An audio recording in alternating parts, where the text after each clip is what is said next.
All right. Hello. I could probably turn this down a little bit because I'm going to be typing on the keyboard, and I don't think I've typed in a video before. Not much, anyways. But this keyboard's really nice. Really, really nice. If I remember, actually, this is the Rainy 75. I'm about to type first right now. Rainy 75. Yeah, this thing by Wob Key. Yeah, this thing is super nice. Might as well show you guys. So that's this is what mine looks like basically. It's pretty nice.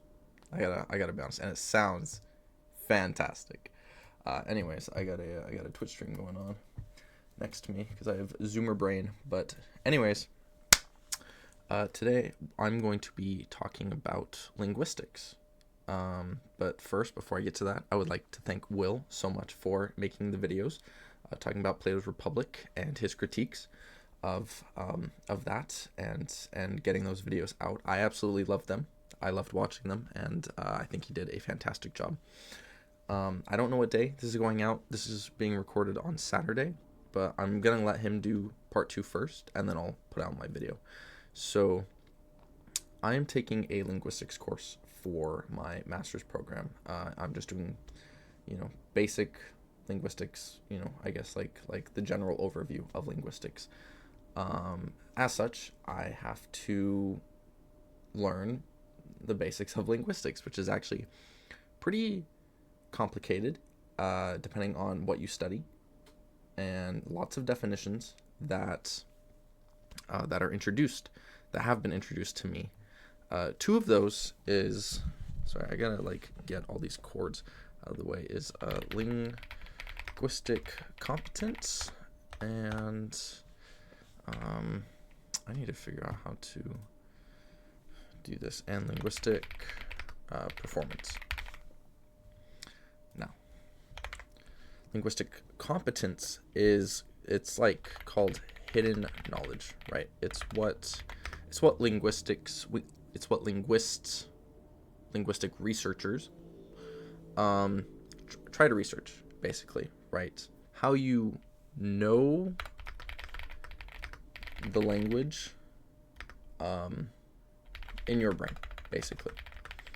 How linguistic performance is the way you produce and comprehend language.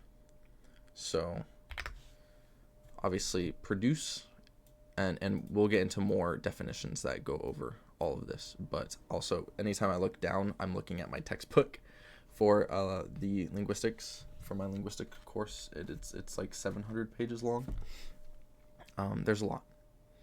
So, but basically these are what the two main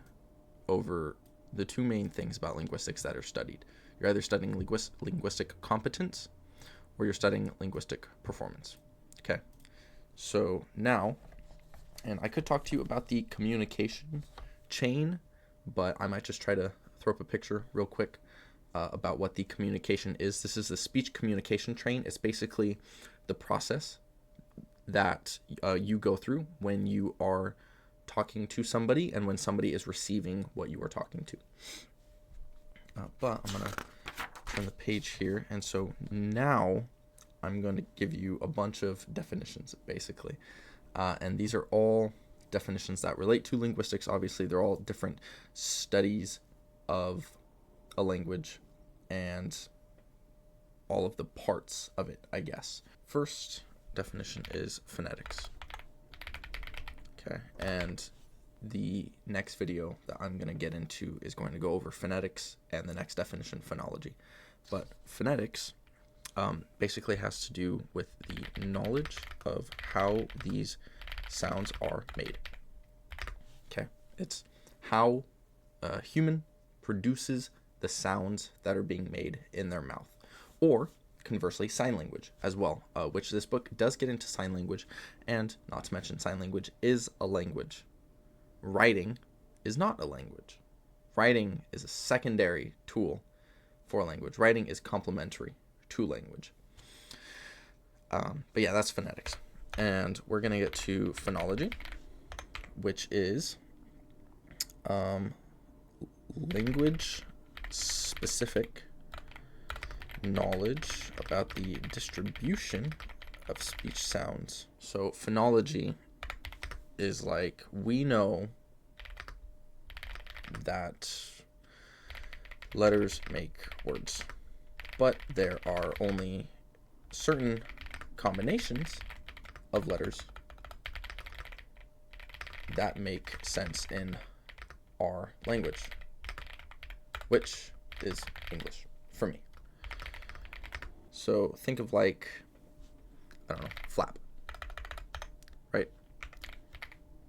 Flap. That's a language. A bird flaps its wings,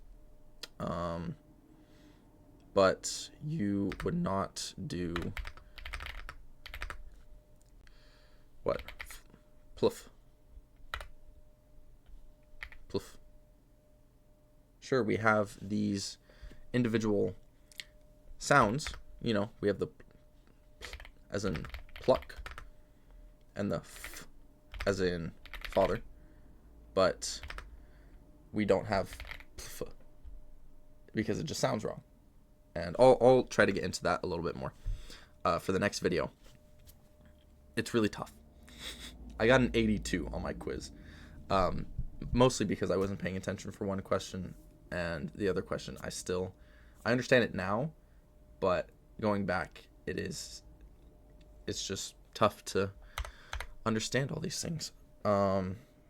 Next is going to be morphology, and you've probably heard of some of these words before, but hopefully I'm just giving a little bit of an update. Knowledge of these and other facts about word formation. So in the same vein of pluffa, we have breaker, but we don't have bake. So instead of focusing on the sounds of f and fa or ap or poo, it's entire words now that we sort of just have up here once you learn a language. Basically, you're like, that doesn't really sound right. Finally, we're gonna have syntax, and syntax is how words combine to form phrases and sentences. So, and then so we're going from sounds to how sounds are combined to how words are made to how phrases and sentences are made in English. So I guess I could use their example. I will pick up the package, I will pick the package up at 8 o'clock. That sounds normal, right? What doesn't sound normal is I will picks up the package up at 8 o'clock. So, or conversely, package up pick at o'clock will be 8i.